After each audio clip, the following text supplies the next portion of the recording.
Hi, how you doing? How you doing today? Good, just crazy busy trying to get ready to go. We're leaving tomorrow for our weekend shows. Cool. Cool. Yeah, how you doing? Very good, very good. So how you feeling? I'm really feeling great. You know, there's just a couple little tiny things that are kind of still bugging me a little, but you know, I'm amazed at how quickly, you know, your body can heal itself. Right, yeah. Wow. Yeah, 'cause all I've been doing is, reading, prayers, get well. I'm glad you're feeling well. Yeah, I mean, I've really been blown away by the amount of, support and well wishes and just great stuff coming from everybody. I'm just feel so blessed. Great. That's great to hear. So tell me a little bit about your solo album with Justin James. Um, yeah, last year, you know, we moved into a new house and we set up a studio and we really didn't have any plans. We were just kind of, you know, we're both musicians and knew that we'd be down there making music one way or the other. And I think we were kind of scared to try working together because we thought, you know, what if it doesn't work? What if, you know, we don't really connect on that way, or maybe, you know, hurt feelings if anybody's really sensitive. But it was totally the opposite. It just brought us closer together. We loved every minute of it. We laughed. You know, we were able to make fun of ourselves and each other, and we just really, really enjoyed it. And you know, we wrote one song together. About it. Justin was down playing, and he was playing a riff that I liked, and I just said, you know, I picked up a guitar and started singing and playing, and we just went back and forth, and all of a sudden, boom, we had a song.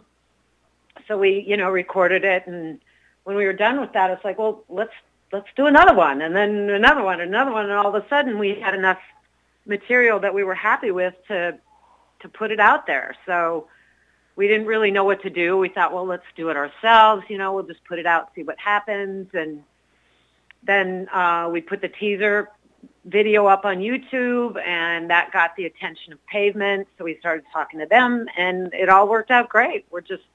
We're having so much fun with it. Cool. Now, did both of you write the whole entire album?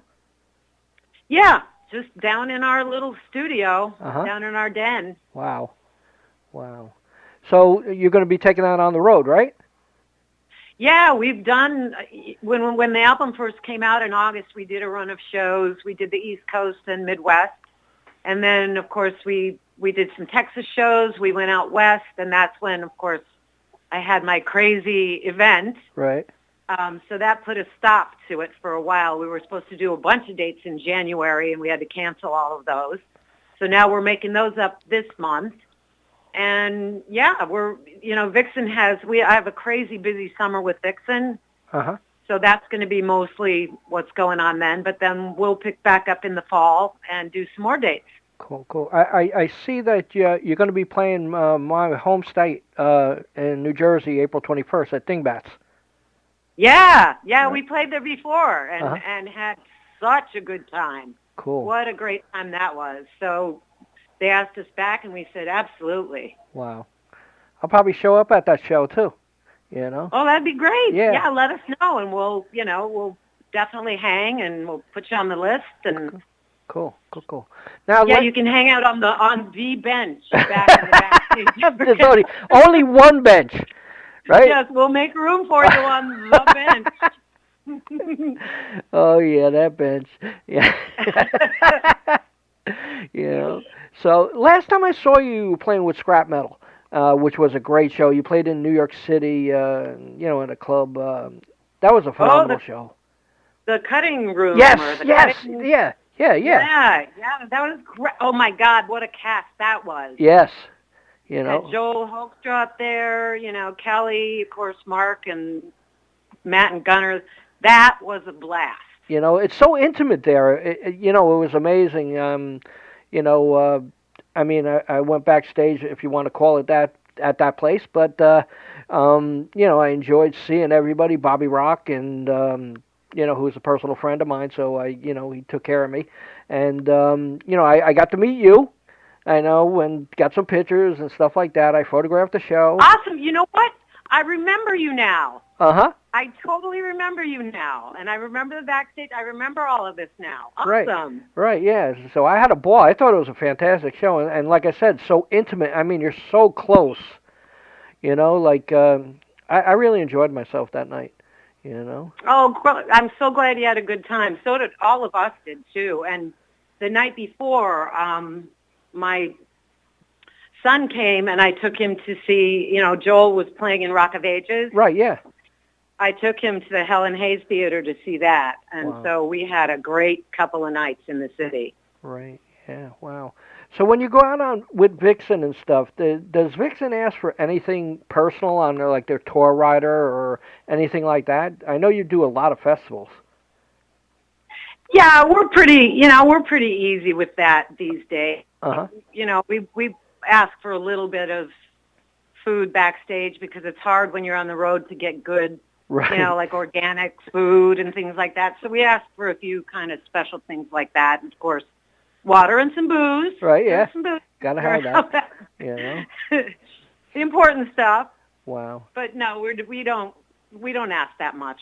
Right. Right. How much is recording different from back in the early days of Vixen to now? Oh my God, it's completely different. Uh huh. Now you just use a computer, you get a couple of plugins, and you're good to go. Right. Yeah. Back then, you had to go into a big, expensive studio, and the time clock was ticking. There was a lot of pressure to get it done and get it done fast because it was expensive. Every second you were in there was like ka-ching, ka-ching, ka-ching. Right. Yeah. Now it's great. We wake up in the morning, Justin and I walk downstairs, have a cup of coffee. All right, let's go start working. So we walk Right. walk in, take your time. If you don't like it, you do it over. It's so much different. Right. Yeah. Wow. How about like do you really need a record company anymore? I really love the guys at Pavement because Right. I'm not very good at doing that stuff myself. If Right. I was good at it, I would say, yeah, you don't need a record company. But I'm not good at promoting myself. I'm not good at the business aspect of a lot of this stuff. I want to sing. I want to write songs. I want to enjoy myself. Right.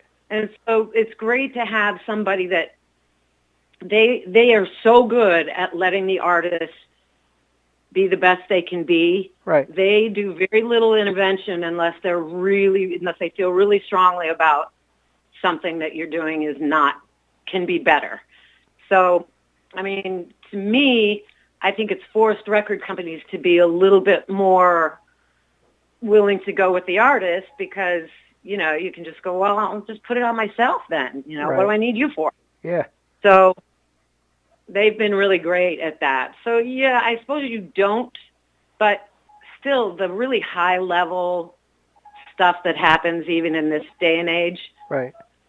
the major labels still have an awful lot of power, even over things that you wouldn't think that they still do. But they manage a way, to keep that dominance. Right. Yeah. Wow. Just little placements on different, streaming services, things like that you can't get Right. Yeah. unless, you're with a major label. So Right. you can do a little independent release, but you're not going to have huge success without a label. Right. I don't think. No, I don't think so either. When did you know, or how did you know that you had a talent for singing? Well, I started when I was really young. My mom would play piano and make me sing, for neighbors and stuff. I was always really shy and embarrassed. Right. I didn't want to do it. I'm like, don't make me do that. Yeah. Yeah. So I was always singing, and then I took piano lessons for a while, and then after a while I begged my parents to get me a guitar. Right. And they finally let me switch over to guitar, and then I started just entering talent shows and doing things in conjunction with school. I was in the choir, all the little choir groups and stuff. Uh-huh. So when I was little, I thought it was no big deal. I thought, well, everyone can sing. You just open your mouth and out it comes. Right. Uh-huh. It took quite a while for me to realize, oh, maybe it's not something that everyone can do. Right. Yeah. Yeah. I mean, everyone to it, but not necessarily anything. Mhm. Wow. Do you feel, when you were with Vixen and still with Vixen, what was the highlight of some of your career? Oh, wow. Well, one of them was the first time I heard Edge of a Broken Heart on the radio on KLOS. Uh-huh. We were in California at the time, and that was, that's just like a dream come true. It's like the biggest radio station, Right. Yeah. It rock was. radio, Uh-huh. Los Angeles, playing our song. So I was driving down the 101, and boom, it came on, and I nearly died. I was Wow. like, I can die tomorrow. This is great. That was big. When our record went gold, that was very exciting. Our first arena show with the Scorpions, Uh-huh. it was in Copenhagen. Wow. That was amazing. The lights went down. You could hear the roar of the crowd. Right. Oh, Yeah. I was so nervous. Oh, my God. But after about 2 songs, it was like any other show. It Right. was like, Wow. just do what you do. Cool. Cool. Do you feel you'll put out a second solo album? Yeah, I think so. Justin and I have a lot of ideas going. We can't help ourselves. Right. Yeah. Wow. So, yeah, we'll put some together for sure. I don't know when, because we're really busy promoting this record and touring and Vixen dates and family. We have, between the two of us, we have 3 kids. Uh-huh. So that keeps us busy. But we probably won't hit it as hard as we did the first time, because we were both so hungry. I hadn't put out anything in years. Justin hadn't done any original material in quite a while, so we were super hungry. And once we started going, we were cranking out a song every week. Cool. Cool. What does the rest of the year look like for you? Insane. Yeah, I bet you. Yeah, we have, we're doing dates. My solo band's doing dates all this month and next month. Then May, we're looking at a possible little UK run. Wow. Then June, July, and August, I pretty much have Vixen shows every weekend, sometimes 2, 3, 4. We're hitting the festivals in Europe this year with Vixen, and we haven't done that in ages. We're playing Sweden Rock, Grass Pop Metal Meeting in Belgium, Nottingham. There's a festival in Finland we're doing, and Barcelona. Wow. So we're going to be back and forth to Europe, back and forth and back and forth and back and forth almost every weekend. Wow. That must be like a dream come true to visit all these countries.